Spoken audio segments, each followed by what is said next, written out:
Sorry dad, আমার জন্য তোমাদের সবাইকে অনেক অনেক কষ্ট পেতে হয়েছে। I am sorry for that. জানি না কি বলবো, আমি বুঝতে পারছি না। আবার নতুন করে জীবন শুরু করব, যেটা আমি 5 বছর আগে ফেলে এসেছি। আরে তার কোনো দরকার নেই। কেন? 5 বছর তুমি অসুস্থ ছিলে, এটা দুনিয়ার কাউকে জানতে দেইনি। What you saying? বাড়ির লোক ছাড়া কেউ জানে না যে তুমি 5 বছর ধরে অসুস্থ আছো। মাই গড বাবা, না হলে এই বিজনেস আমি কি করে এগিয়ে নিয়ে যেতাম। এই দেখো হর্ষ, এখানে কিছু পেপারস আছে, আমি চাই তুমি এগুলো সই করে দাও। কিসের পেপারস বাবা? দেখে নাও, পড়ে নাও। দাদা ইজ হিয়ার। আরে রাজেশ, তুমি এসে গেছো। আরে তুমিও পেপারস গুলো সই করো, যাতে হর্ষের বিজনেস আবার ওকে ফিরিয়ে দিতে পারি।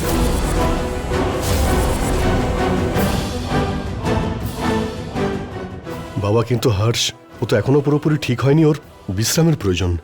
আর আমি তো বিজনেস তো ভালোই সামলাচ্ছি। বাবা দাদা ঠিকই বলছে, ও তো হ্যান্ডেল করছে বিজনেস। দাদা হ্যান্ডেল করুক বা আমি করি, তাতে কি এসে যায়? বাবা হর্ষ একদম ঠিক কথা বলছে। এনাফ রাজেশ, তুমি আর একটা কথাও বলবে না।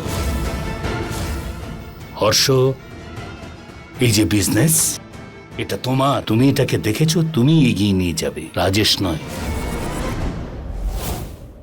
একটা শর্ত আছে বাবা, তুমি রিটায়ার করে এখন রেস্ট নেবে আর মাকে নিয়ে ভালো ভালো ট্রিপে বেড়াতে যাবে।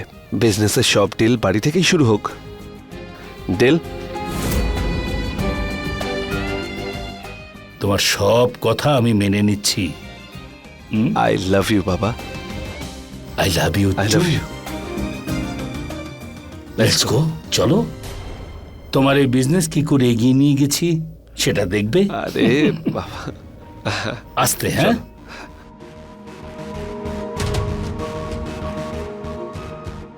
কিন্তু হর্ষ, ওষুধটা খেয়ে নাও। সেটা বাবার সঙ্গে কথা বলে আমি ফিলিং বেটার।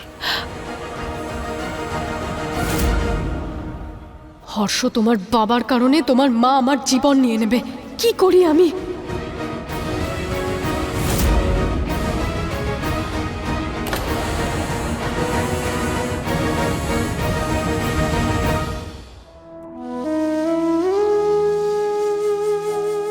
দীপ, তুই যে ওই বাড়িতে যাবি তার একটা কারণ আমাকে বল। তুই কোনো কারণ আছে তোর কাছে? অনেকগুলো কারণ আছে নিতিন, কিন্তু তুই তো শুধু একটাই শুনতে চাস। তাহলে আমি তোকে বলবো, কিন্তু তোকে আমায় কথা দিতে হবে যে তুই আমার পাশে থাকবি, আমাকে কোনো রকম কোনো প্রশ্ন করবি না। প্রমিস কর।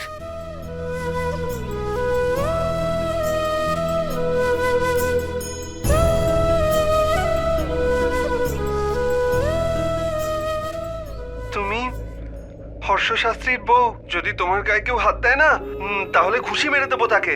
বাঁচিয়ে নেবো আমি তোমাকে পুতুল, তোমাকে আমি খুব ভালোবাসি। তো তুমি হর্ষ শাস্ত্রী জানো কি পুতুল? তাহলে তো আমি তোমাকে আরো ভালোবাসবো।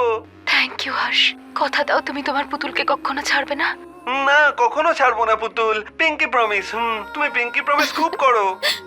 তোর কি আর কোনো প্রশ্ন আছে নিতিন? তোর মনে হয় যে আমাদের সম্পর্কটা মিথ্যে? এটা শোনার পরেও মনে হয়? দীপ, তুই না ভীষণ ভালো রে। তুই মানুষের ভালোটা সবসময় দেখিস, কিন্তু দিয়ে আমার ভয় করে। তুই ভালো বলে তোকে যদি আবার কষ্ট সহ্য করতে হয়। না, আমাকে কে কষ্ট দেবে বলতো? তুই বল। আমার কাছে একজন এরকম স্ট্রং ভাই আছে যে আমার কখনো কোনো ক্ষতি হতেই দেবে না। তুই না, তোর জানকী দিদির শক্তি বুঝেছিস? আমার কোনো ক্ষতি হবে না। দেখ নিতিন, এই যে কাজটা আমি করতে যাচ্ছি সেটা খুব কঠিন নিতিন। একা একা করতে পারবো না আমি, যতক্ষণ না তুই তোর জানকী দিদির পাশে থাকবি। বুঝতে পারছিস তো? তুই থাকবি তো বল আমার পাশে?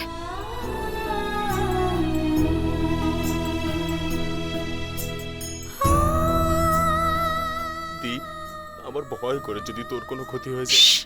না, আমার কিচ্ছু হবে না।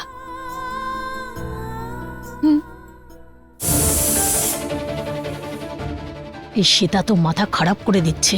যেভাবেই হোক ওকে হর্ষের তোকে যেভাবেই হোক দূরে রাখতে হবে, ওকে সামনে কিছুতেই আসতে দেবো না।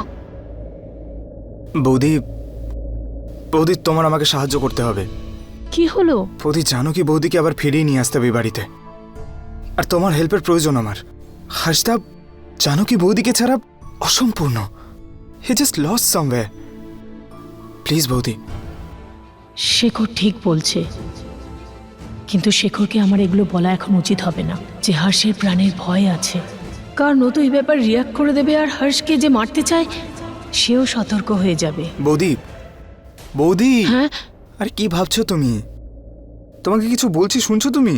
হ্যাঁ হ্যাঁ, আমি সব শুনছি, তুমি ঠিক বলছো, কিন্তু এখন জানকীর থেকে হর্ষের হেলথটা বেশি দরকারি। আমি ওর জন্য খিচুড়ি বানিয়েছি, আমি ওর জন্য খিচুড়িটা নিয়ে আসি, ততক্ষণ তুমি যাও না ওর পাশে গিয়ে বসো, তোমার কোম্পানি ও সব থেকে বেশি এনজয় করে।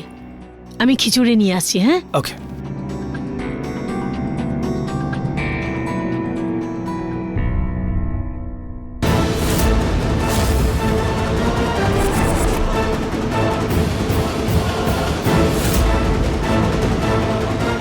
হে ভগবান, এই শ্বেতা আবার হর্ষের রুমে জুস নিয়ে কেন যাচ্ছে?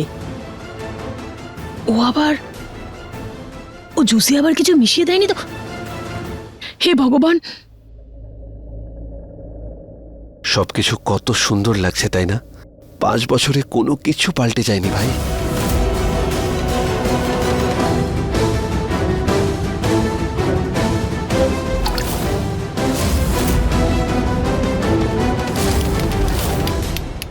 পাল্টেছে শুধু একটাই,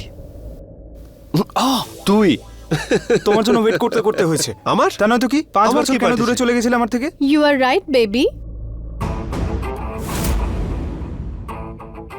দেখো, 5 বছরে তুমিও একটুও বদলাওনি আর আমিও না। আমাদের ভালোবাসাও ততটাই আছে যতটা 5 বছর আগে ছিল। এক্স্যাক্টলি। বেবি, সকাল থেকে তুমি কিচ্ছু খাওনি, এভাবে কি করে হবে বলো? এই দেখো, আমি তোমার জন্য জুস এনেছি, তোমার ফেভারিট জুস। হ্যাঁ কিন্তু baby, you have to drink. খাও এটা। হর্ষ, দাঁড়াও হর্ষ।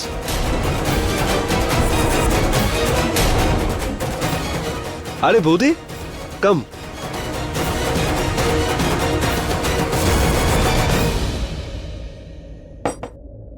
তুমিও অদ্ভুত তো। বৌদি কি হয়েছে? তুমি সকাল থেকে এখনো কিচ্ছু খাওনি, আর খালি পেটে এইভাবে যদি জুস খাও তো অ্যাসিডিটি হয়ে যাবে। ছেড়ে দাও, ছেড়ে দাও, জুস তুমি খাবে না। না না না, এরকম কিছু হয় না। খাও খাও হর্ষ, তুমি খাও। তুমি শুধু শুধু খেও না, তোমার অ্যাসিডিটি হয়ে যাবে, তারপর বলবে পেটে ব্যথা করছে, না, না। তারপরে না না তুমি না, খেও না, না, আচ্ছা, খেও না, ছেড়ে দাও। কিচ্ছু হবে না। মিনিট বৌদি, আমাকে দাও 1 সেকেন্ড। বৌদি, ও কত ভালোবেসে বানিয়েছে, আমাকে অনেকক্ষণ ধরে খুঁজছিল, তাই আমি খেয়ে নিচ্ছি, পরে আমি খেয়ে নেবো না? তাই? ও বলছে তো খুব আদর করে নিয়ে এসেছে, আর আমি বলছি তো কোনো ভালোবাসা নেই। আরে আমি কোনো বাবা। কথা শুনবো না। না আমি শুনবো না, আরে, আমাকে দিয়ে দাও, দিয়ে দাও। আরে এটা কি হয়ে গেল? কি অসভ্যতা এটা! জুসটা পুরো আমার গায়ে পড়ে গেল। তো ইচ্ছাকৃত ফেলেছি নাকি? ভুল করে পড়ে গেছে, আর তুমি এটাকে নিয়ে যাও। হর্ষ,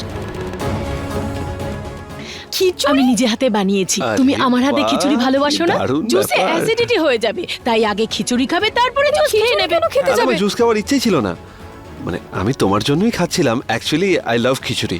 অ্যাকচুয়ালি না, হর্ষ আমার হাতের খিচুড়ি খেতে খুব ভালোবাসে, তাই না হর্ষ? একদমই তাই।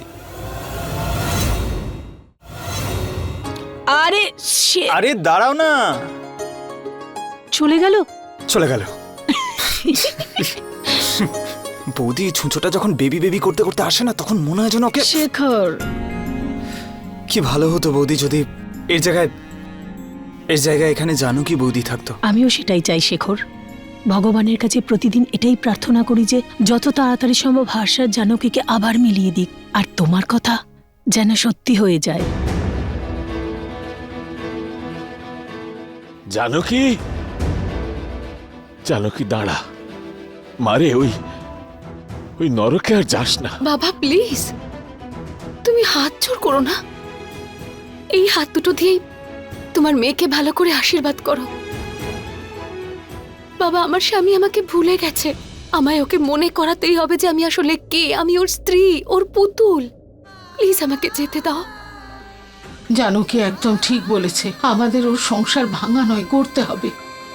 আর এরকম পরিস্থিতিতে ওকে আটকানোর বদলে ওকে সাহস দেওয়া উচিত। আমরা ওর পাশে আছি, আমাদের আশীর্বাদ ওর সঙ্গে আছে।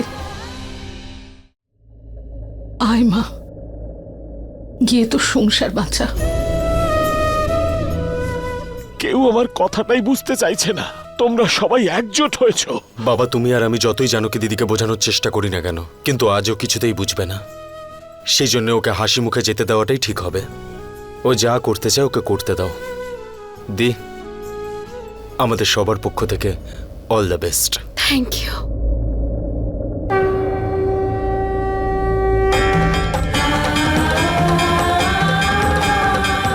ঈশ্বর তোকে রক্ষা করুন মা।